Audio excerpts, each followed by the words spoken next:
una agencia de falso empleo donde engaña a los inmigrantes. Nuestra empresa ofrece empleo, garantiza trabajo, garantiza vivienda. Eso es mentira. Hasta ahí yo cumplo o la empresa mía cumple. Ahora, la cosa es que se trabajaban 17, 18, 20 horas al día. Todo el mundo estaba armado. Obviamente todo el mundo con cuchillos. Y ya ahí me di cuenta, yo estoy secuestrado. Fue el infierno en vida. Y este tipo tiene que pagar. Yo tengo que irme a Colombia en 2 meses porque tengo una orden de deportación. Lo que decía ella es, vámonos para otro país. Con las 2 niñas. Claro, exactamente. Solo estás Pero pensando doctora en me tu está hija diciendo mayor, que no está estás yendo pensando en para... Ha hija. sido diagnosticada Sí, como doctora, pero es que ella me está Pensando en pidiendo nuestra algo que yo voy a hacer. Su hija quiere matar a nuestra hija. No es cierto, doctora. ¿Por qué tú pintas eso? Me parecen chistosos. ¿A ti te parecen chistosos? Eso es un cuchillo lo que Sí, tienes tiene un cuchillo en la mano. Mira cómo vengo. Poniendo mis raíces. No me importa tu raza o tu sexo, ¿para qué hablar de eso? Y ni de dónde vengas. En el momento en que te haga falta y que tengas un problema y no veas el final del túnel, la luz que te alumbra y te ayuda a salir del dilema. Ese es mi lema. What's up, baby? Aquí siempre, aquí haciendo. No me importa ni tu sexo.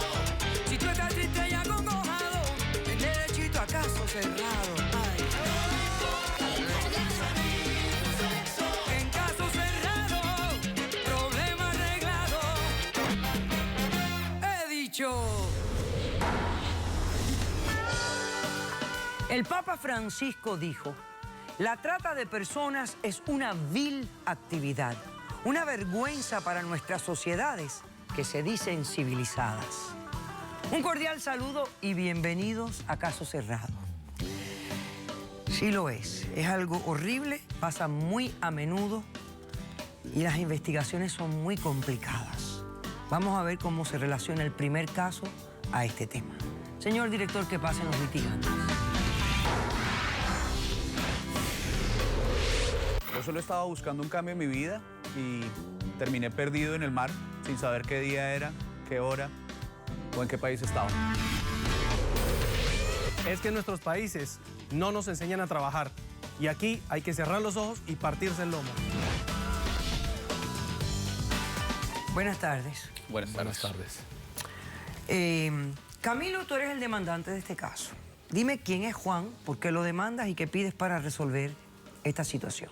Doctora, vengo a demandar a este señor porque tiene una agencia de falso empleo donde engaña a los inmigrantes con falsas esperanzas. Vengo a demandarlo por $60.000 por daños y perjuicios, por trata de personas y por dañar mi vida. Ok, entonces él es el dueño de la agencia de empleo. Así es. Ok, cuéntame los hechos, por favor. Hace 2 años murió mi padre. En medio del drama que eso conlleva, buscando una salida, me encontré con una feria de trabajo donde salían los anuncios del señor. Él sale en televisión. ¿En qué país fue esto? En Colombia. En Colombia. Él sale en televisión, en radio, en internet. Obviamente, pues, me dio confianza, averigüé. Efectivamente, el hombre daba facilidades de empleo en Norteamérica, en Canadá y en Europa. En la feria se veía todo muy confiable, un stand muy bonito, por cierto. Llené mi aplicación, semanas después me llegó un correo invitándome a que me acercara a sus oficinas donde me iban a contar ¿Qué conllevaba llenar esa aplicación? ¿Cuál qué era? estudios había realizado, mi experiencia laboral, cuántos años tenía, mi contextura. Pagué $3.000 por los ¿Pagaste? derechos, porque según él, pues, él tenía que ganar algo, además, ese era el costo de los... Ah, ok. Ese era el costo de él conseguirte el empleo. Sí, señora. $3.000. $3.000. Así Perfecto. fue, le pagué los $3.000, los únicos $3.000 que tenía. Me metí $50 que me regalaron mis tías, mis familiares, y cogí maletas y llegué aquí a Miami. De aquí salí a Alaska, a la capital. ¿Y tú tenías visa para entrar a Estados Unidos en Sí, ese yo momento? tenía visa de turista. Ok, perfecto. Llegué a Alaska, me recibió un señor, de ahí cogimos una avioneta, el señor, llegamos a un pueblo chiquitico de 4 o 5 casas en un puerto.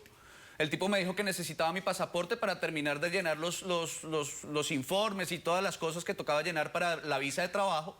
Así fue, yo le di mi pasaporte, pues, hasta el momento no pasaba nada raro, era todo como el hombre había dicho, allá me iba a recoger a alguien, allá iban a tramitar los ¿Y papeles. en qué ibas a trabajar? ¿Tú sabías? Nunca me dijeron, siempre, Ok, siempre ¿y me cuánto decían... ibas a ganar? ¿Te dijeron? No, me dijeron que uno iba a empezar ganando el mínimo y que depende de cómo uno se desarrollara en el trabajo que le tocara. Él siempre habló de trabajos manuales, que iba a empezar haciendo duro, pero que poco a poco iba a crecer. Siempre estuve muy preocupado porque era lo que yo iba a hacer, porque pues hombre, Colombia es caliente, o bueno, de donde yo vengo no es tan caliente, pero Alaska... Es frío. No, frío... Horrible. Poco. El tipo, yo le decía que en qué iba a trabajar, que en qué iba a trabajar. Yo me imaginaba que era algo con barcos, pues porque lo único que había ahí era un puerto y 4 casas. Mamá me dijo, no se preocupe, no se preocupe, no se preocupe, no se preocupe, no se preocupe. Toda la noche fue así. Siempre, ya ahí me empezó a dar como un poco de angustia. Pero yo dije, ya metida la mano, metido el codo. Al otro día fuimos a un barco, me embarcó el tipo, hasta ahí volví a ver al tipo. El tipo me dijo, ya vengo con sus papeles. Me envolvieron ahí hablando, habían 2 latinos, hablé con ellos, uno parecía buena persona, el otro era más bien reacio, bueno. Cuando me di cuenta el barco arrancó y nunca volví a ver mi pasaporte. O sea, que te quedaste sin Me pasaporte. quedé sin papeles. ¿Y no sabías el nombre de la persona a quien le habías dejado tu pasaporte? ni Decía nada? que se llamaba Harold, pero en ese momento yo dije, me la hicieron y ahora no soy nadie y así logré lo que sea, no tengo mis papeles. Ok, ¿qué pasó después? El barco era un barco cisterna que llevaba provisiones y gasolina al barco madre. Ahí me bajé a la primera vista del infierno. Y ya ahí me bajaron, me dieron un cuchillo, me pusieron ropa de trabajo y era a destripar salmones. Ese era el trabajo.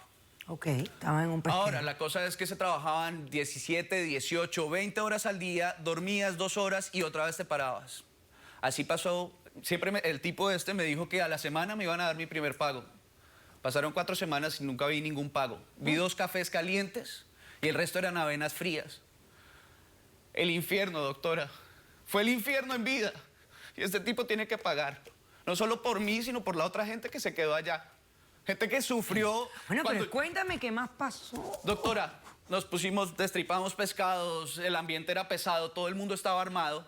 Obviamente todo el mundo con cuchillos. Ya los otros muchachos, había un colombiano que fue como con el único que pude encajar. Él ya llevaba 1 año ahí, él ya no estaba muy bien de la cabeza. Él tenía lapsus en los que se volvía loco, atacaba a la gente, lo tenían amarrado en el piso varios días, sin darle de comer, hasta que el tipo se calmara y le decían, si no te calmas, te matamos. Y ya las amenazas ya pasaron a otro nivel. Y ya ahí me di cuenta, yo estoy secuestrado. Yo estoy secuestrado y yo caí en una trata de personas. Ok, vamos a hacer un corto receso, Camilo. A la vuelta quiero saber cómo te escapaste de ahí y cómo das con este señor. Regresamos después de este corto receso.